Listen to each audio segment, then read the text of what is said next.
Before smartphones, before endless traffic, there was freedom in the air.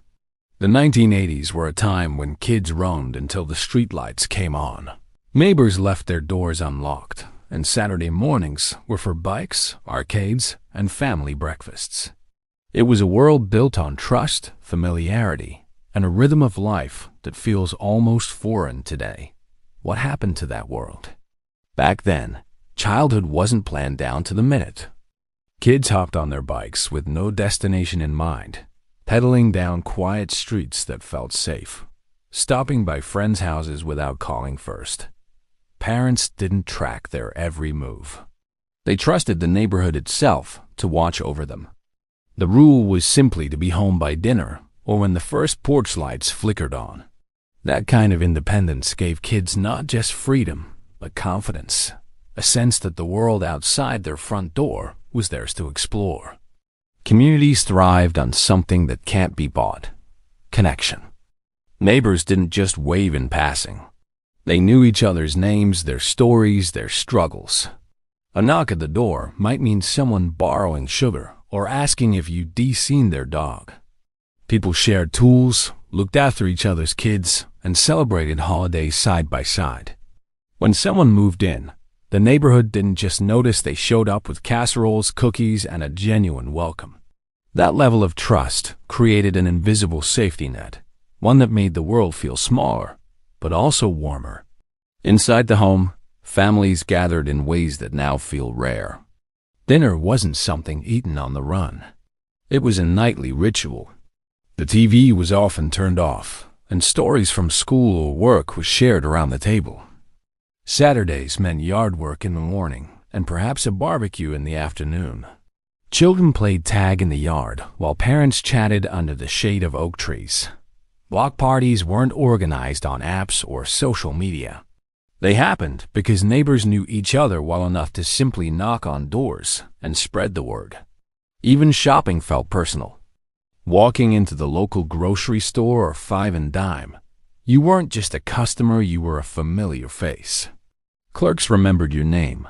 The butcher might ask how your kids were doing. And the jingling bell on the shop door felt like an invitation to belong. These small gestures carried weight.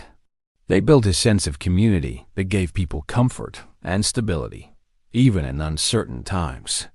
Looking back, it wasn't just the absence of technology or fewer cars on the road that made the 1980s feel open. It was the presence of connection.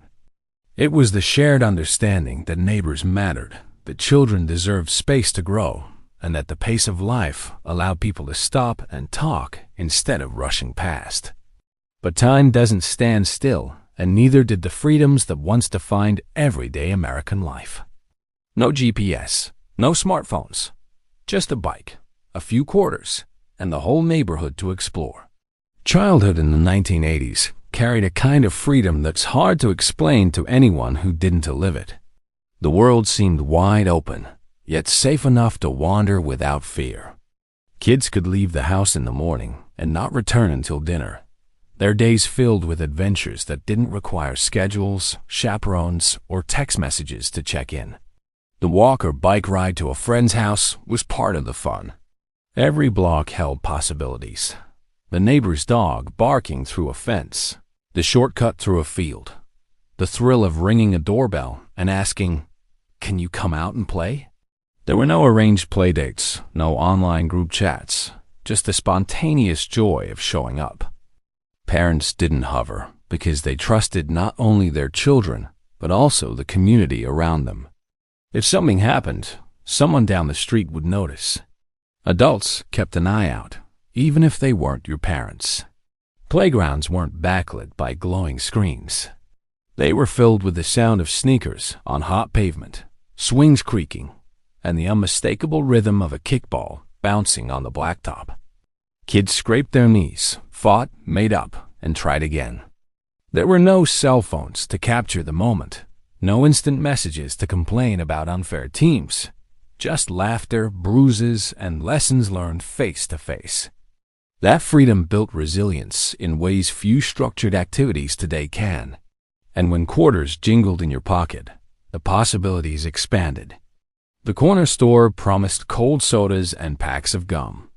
The arcade was alive with flashing lights and 8-bit soundtracks, where a single token could stretch into an afternoon of competition with friends. Roller rinks spun with disco lights and the smell of popcorn, a place where kids ruled the night while parents dropped them off and trusted they'd be fine until pickup time. Independence wasn't just allowed, it was expected. Every town had its unspoken code, the streetlight rule.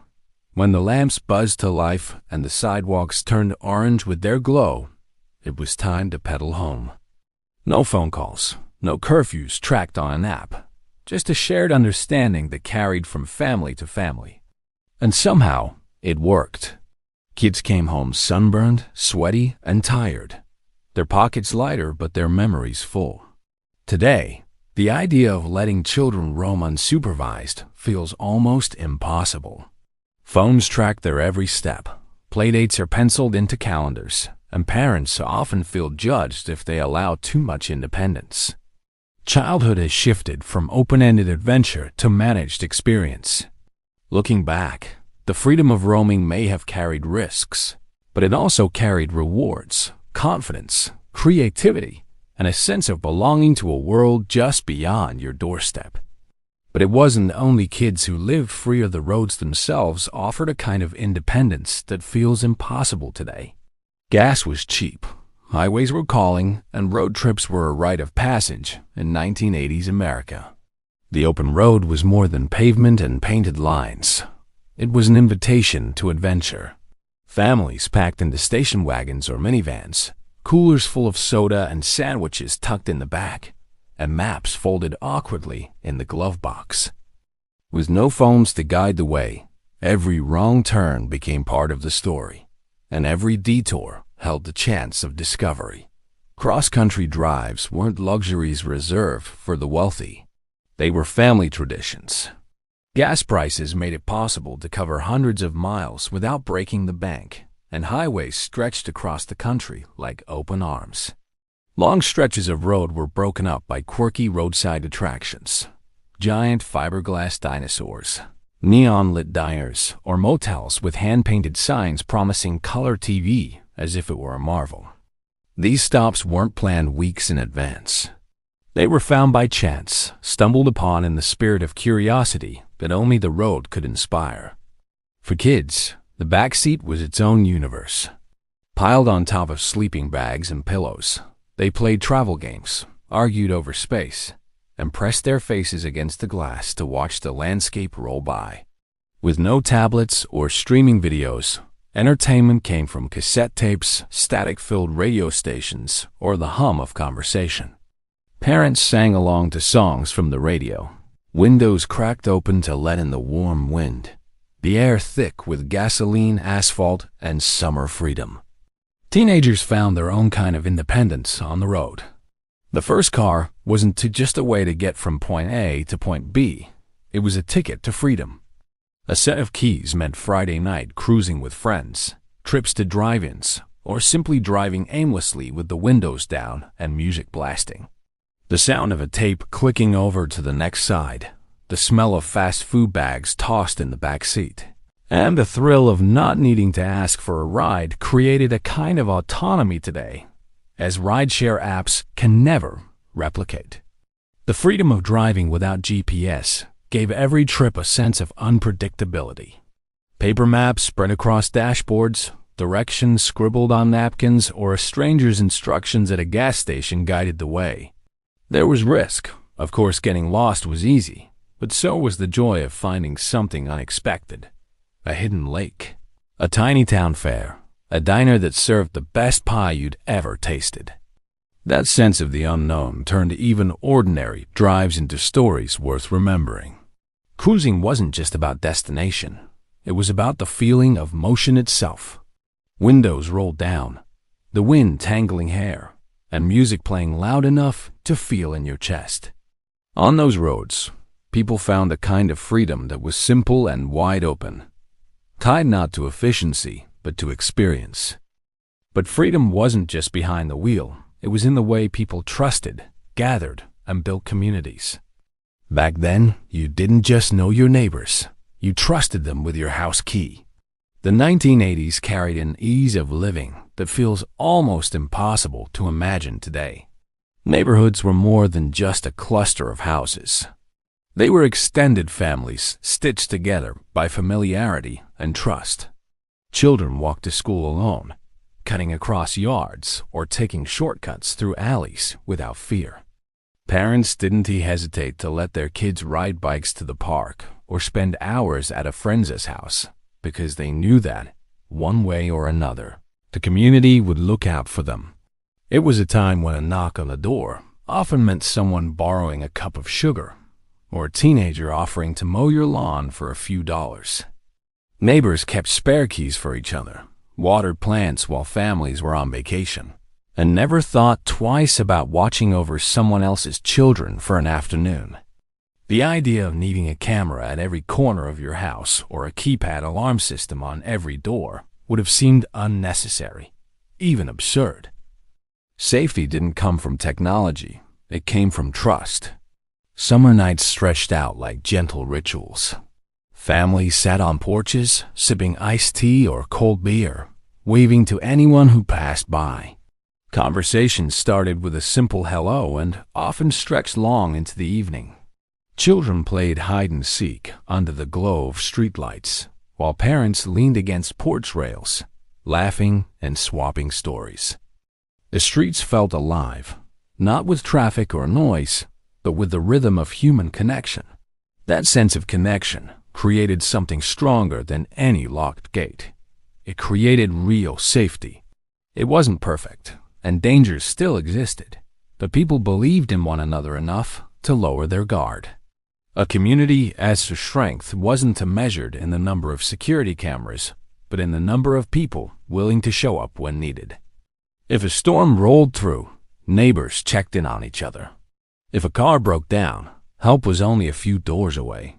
Contrast that with today, when so many neighborhoods are marked by drawn blinds, garage doors that close before greetings can be exchanged, and security systems designed to keep others at a distance.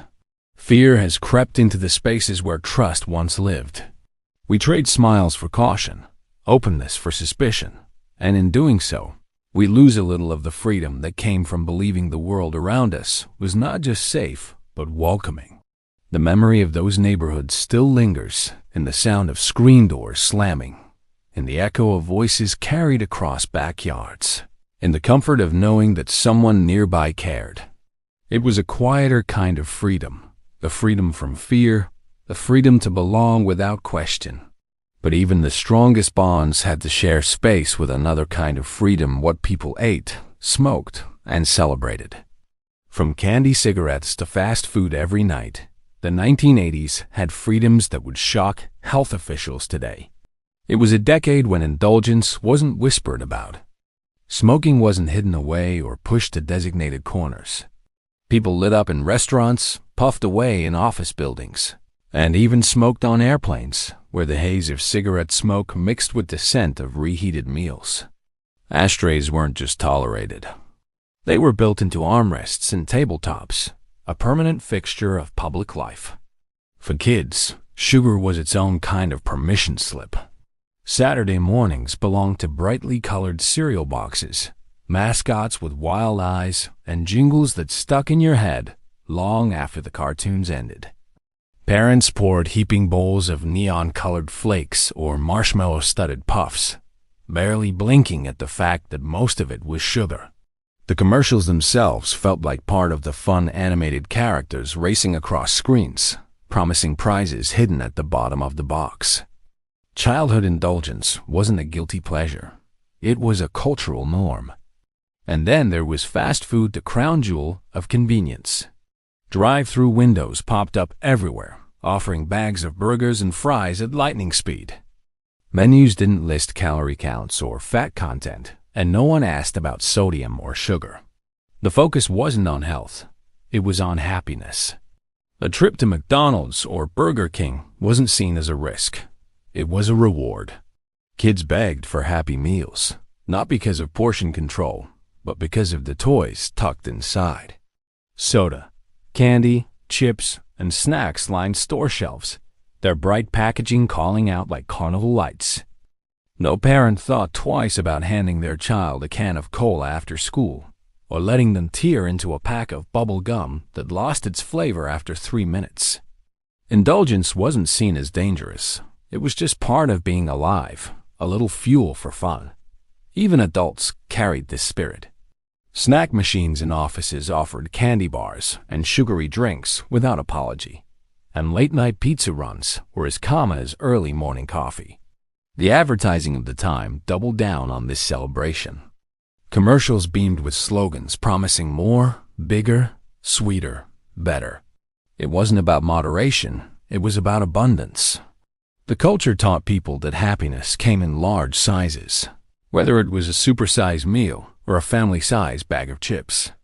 Looking back, it feels almost reckless, but at the time, it felt like freedom. Today, every bite is labeled, every drink scrutinized, and every snack comes with a warning.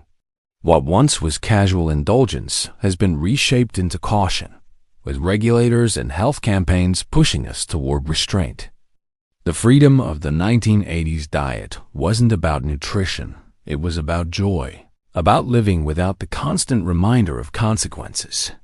But indulgence wasn't just about food and cigarettes. It was about how freely people gathered and entertained themselves. No smartphones, no background checks. Just show up at the arcade or the mall, and the night was yours. In the 1980s, fun didn't come with waivers, schedules, or online registrations. It came from gathering at the places where kids and teens ruled the evening. The local roller rink spun with flashing lights and disco balls. The bowling alley echoed with laughter and the sound of pins crashing. And the arcade pulsed with the glow of screens and the chorus of 8-bit sound effects. These hangouts weren't background noise. They were the heartbeat of youth culture.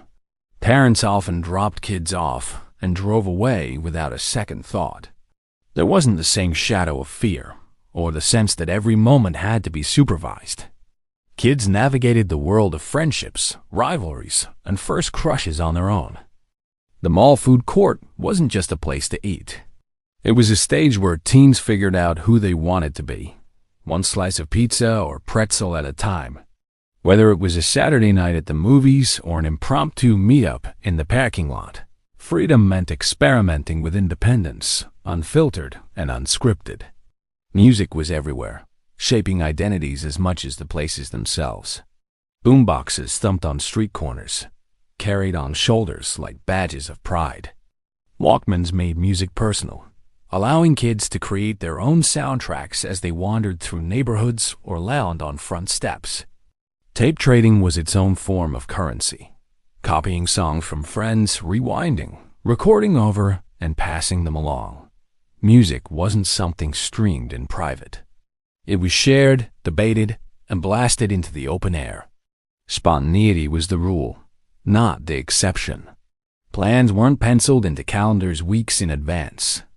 A knock on the door or a quick phone call on a landline was all it took to set a night in motion. Kids didn't need elaborate group chats to coordinate. They simply went outside, knowing someone would already be at the basketball court, the arcade, or the corner store. That looseness gave every night the chance to turn into an adventure, and every group of friends the chance to write their own story. Compare that to today, where so much of youth culture plays out on screens. Entertainment is structured, curated, and often solitary. Playdates and outings are scheduled, monitored, and tracked. The sense of discovery that once came from walking into a crowded roller rink or finding the perfect arcade game is now filtered through glowing devices. The freedom of unsupervised fun wasn't without risks, but it gave kids the space to grow, stumble, and figure out the world on their own terms. It was messy, loud, and unforgettable. But while kids had their freedoms, adults had a different kind of freedom to live with fewer rules and regulations. Seatbelts? Optional. Kids in the back of pickup trucks? Totally normal. The 80s were a different world. Looking back now, it's almost shocking how relaxed the rules were, and yet at the time, it felt natural, even fun. Cars wouldn't die endlessly if you didn't buckle up. Families piled into station wagons with kids stretched out in the back, lying on pillows or climbing over seats. Booster seats weren't the law of the land, and no one thought twice about squeezing an extra cousin or two into a car for a road trip. The drinking age was another gray area. Until the mid-1980s, some states let 18-year-olds buy beer, while others held firm at 21. Road trips across state lines sometimes doubled as beer runs for college kids, who laughed at how the rules changed from one place to the next. Laws eventually standardized, but before that, the drinking culture carried an almost rebellious freedom, one that would feel unthinkable under today's tighter grip. And then there were fireworks. Stands popped up around 4th of July with little oversight, selling firecrackers, bottle rockets, and Roman candles to just about anyone who asked. Backyards glowed with sparks, streets echoed with bangs, and kids waved sparklers dangerously close to their own hair. Playgrounds carried the same sense of loose regulation. Metal slides burned in the summer sun. Monkey bars towered higher than they probably should have, and seesaws sent kids flying into the dirt. It was risky, sometimes reckless, but also thrilling. Bikes were ridden helmet-free, with scraped elbows and skinned knees treated as badges of honor. Summer afternoons stretched into evenings of improvised games, where fire hydrants became fountains of joy. BB guns were passed around in backyards, and wooden ramps dared kids to catch just a little more air. Parents didn't hover, rules were few, and kids tested limits in ways that taught them both bravery and caution. It's easy to point out the dangers now, and many of the changes that came later undoubtedly saved lives. But there's also something to be said for the spirit of the time. It was a culture that allowed risk, that believed children and even adults could stumble, scrape, and sometimes fail without the world collapsing around them. That sense of danger was also a sense of freedom, the idea that not every risk had to be padded, monitored, or banned. Today, regulations wrap around nearly every aspect of life, from car seats to bike rides to fireworks displays. We're safer, perhaps, but also more cautious, more hesitant to let life unfold in its unpredictable ways. The 1980s lived in that middle space where risk and freedom collided, and the rules felt more like suggestions than mandates. But as America tightened its rules, technology began to take freedoms away in quieter and visible ways. In the 1980s, screens turned off when you did. When the television clicked into silence, the world outside was waiting alive, unscripted, and yours to explore. Cartoons came once a week, Saturday mornings filling living rooms with laughter and jingles, a ritual as much as entertainment. After that, the TV offered only so many reruns, local news, maybe a late-night movie if you could stay awake. The screen never consumed every waking hour. It was a part of life, but it didn't define it. Phones weren't companions in your pocket. They were anchored to kitchen walls, with cords that tangled as siblings fought for their turn. Privacy meant stretching the cord into the hallway, whispering conversations away from prying ears. There were no buzzing notifications, no endless feeds demanding attention, no digital shadows following you around. When you hung up the receiver, the connection ended.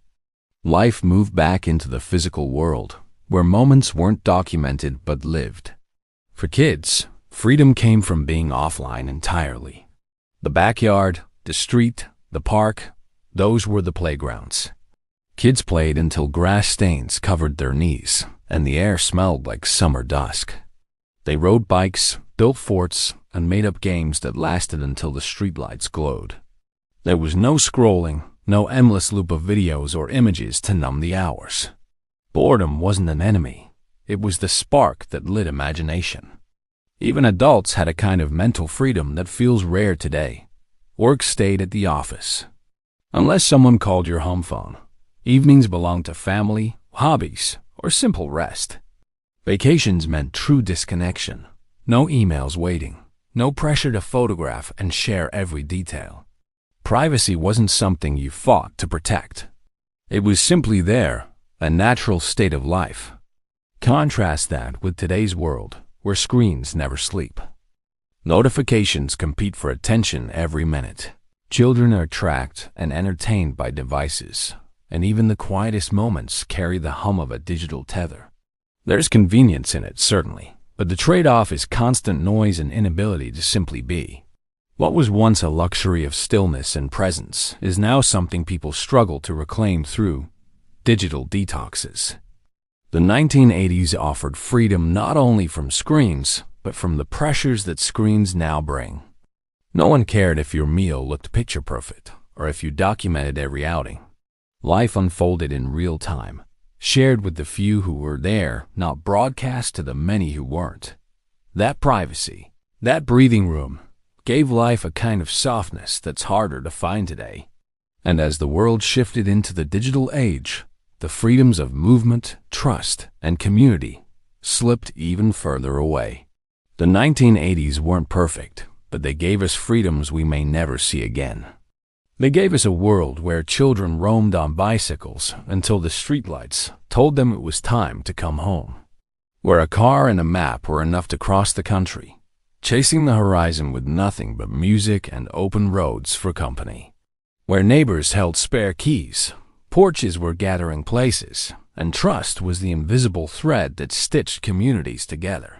It was a time of risk and indulgence, when rules were looser and life carried a raw, unpolished edge.